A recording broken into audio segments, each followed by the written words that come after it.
Manchester City semakin serius mendatangkan Enzo Fernandez, tapi belum ada kesepakatan yang terjadi dan bersamaan dengan itu film dokumenter Jose Mourinho dirilis oleh Netflix yang menceritakan bagaimana seorang Jose Mourinho membangun Chelsea dari tim yang tidak memiliki mental juara dan terseok-seok di Premier League. Dan film Jose Mourinho men-trigger gua dan menyadarkan bahwa ada yang hilang dari Chelsea di beberapa tahun terakhir. Bukan cuma soal pemain, bukan manajer, bukan juga owner, tapi standar Chelsea yang jauh di bawah apa yang diketahui dan dirasakan oleh fans di beberapa tahun sebelum kepindahan Blue Co.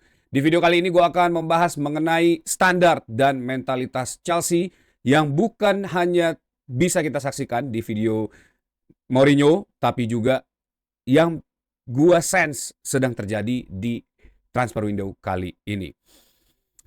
Jose Mourinho membuat standar yang cukup tinggi bagi Chelsea di awal kedatangan dirinya ke Chelsea setelah juara Champions League bersama Porto.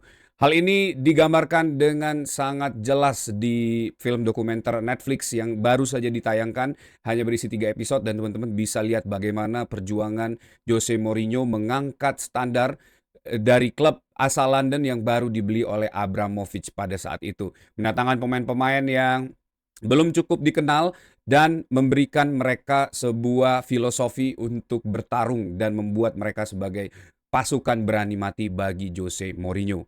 Di film ini ditunjukkan Mourinho bukan hanya membuat Chelsea naik level, tapi juga mengubah apa arti menjadi seorang pemain bagi Chelsea. Beberapa poin utama yang bisa gue rangkum dalam perjalanan Jose Mourinho membangun Chelsea. Yang pertama, kalah bukan hal yang normal. Yang kedua, pemain harus bersaing untuk mendapatkan tempat utama. Yang ketiga, senior harus menjadi contoh di klub.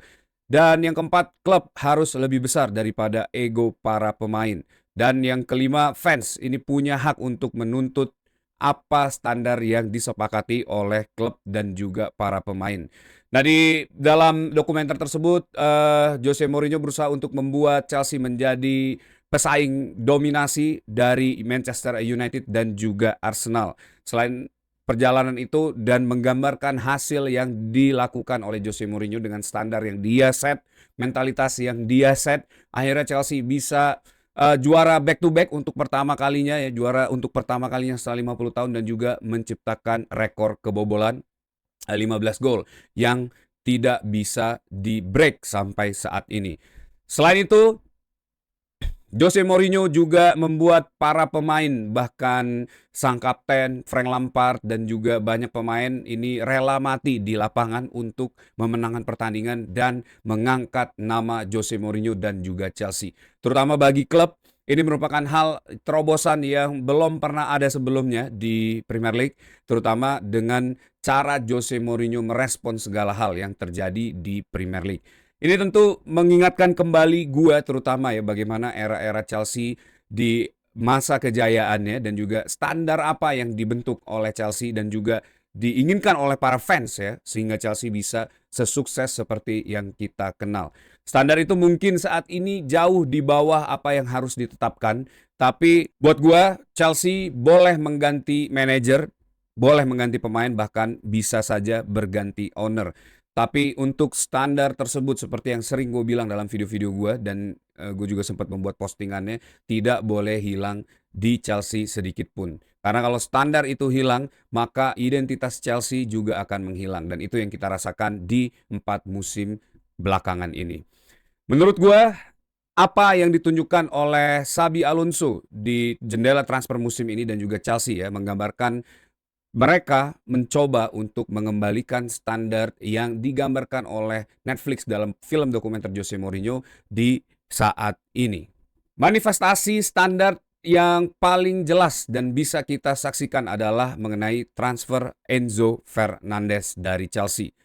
Chelsea saat ini mencoba untuk membuat satu standar dalam melakukan transfer untuk melepas pemain yang dirasa sudah memiliki kapabilitas seperti yang diinginkan oleh Chelsea.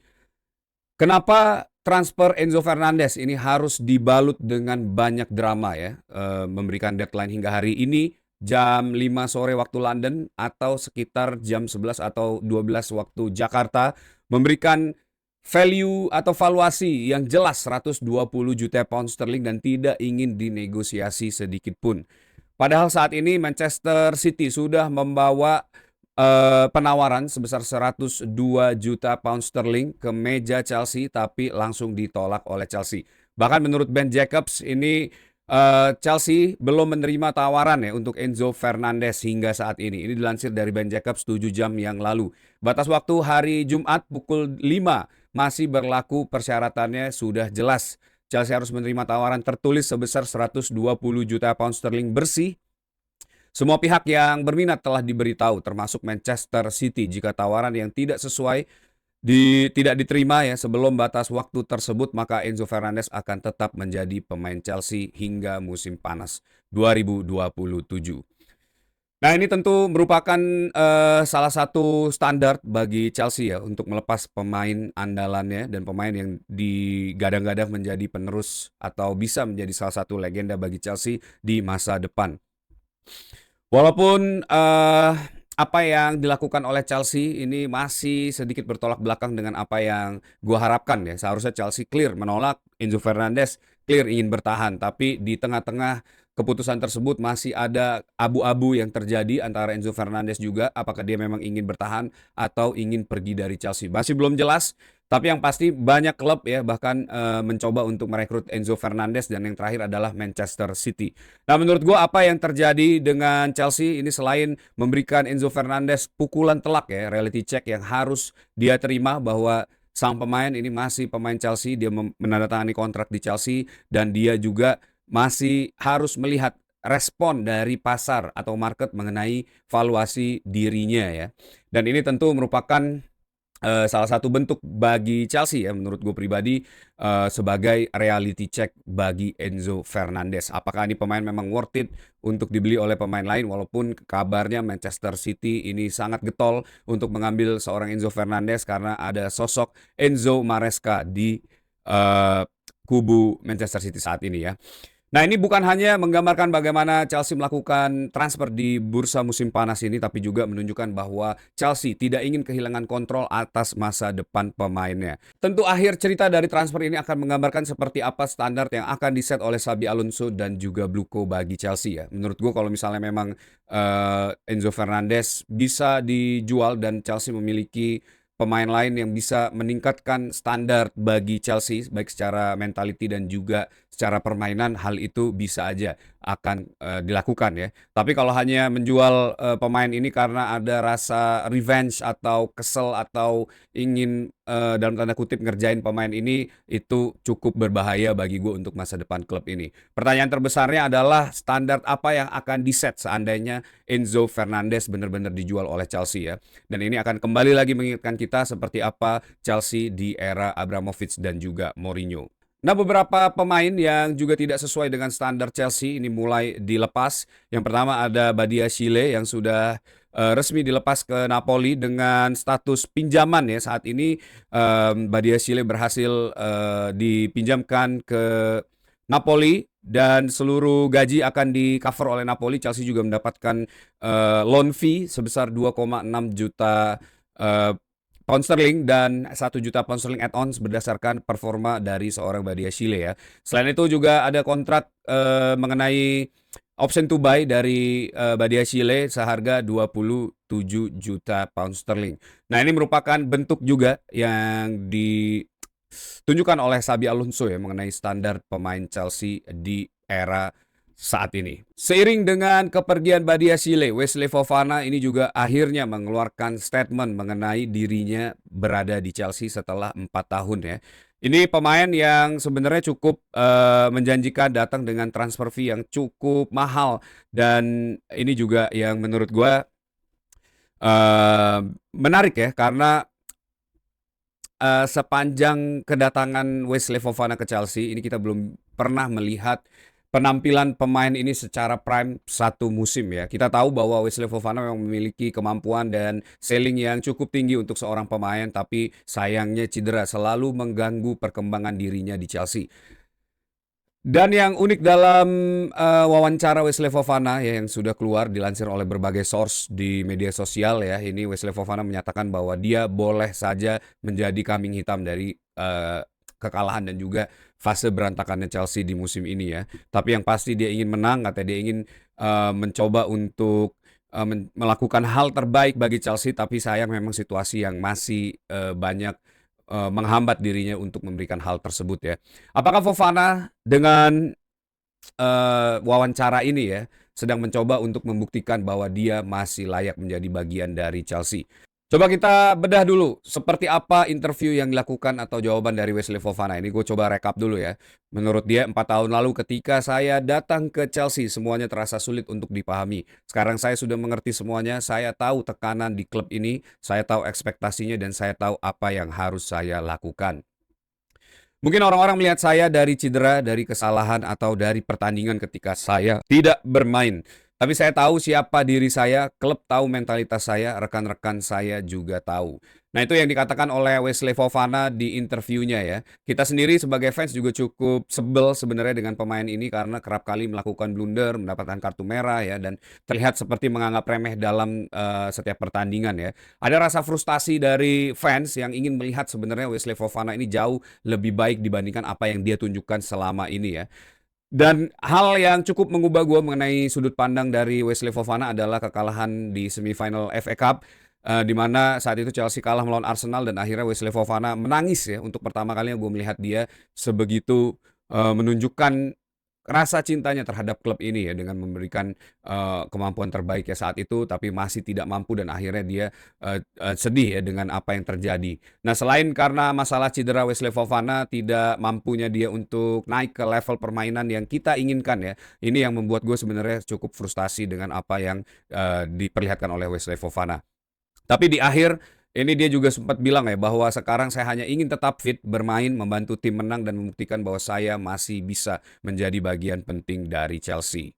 Nah ini kalau kita ingat lagi di film dokumenter Jose Mourinho ya, bagaimana John Terry itu merasa harus mati-matian untuk memberikan yang terbaik bagi Jose Mourinho karena dia pada di cerita itu ya, pada saat itu sedang mengalami cedera ankle, tidak parah tapi dia harus absen dari latihan dan Jose Mourinho terlihat tidak senang dengan hal tersebut dan akhirnya John Terry memaksakan diri dan meminta untuk diberikan injeksi supaya tidak merasa sakit dan bisa ikut ke latihan ya. Begitu juga dengan Frank Lampard di saat Jose Mourinho sedang mengalami kesulitan ya.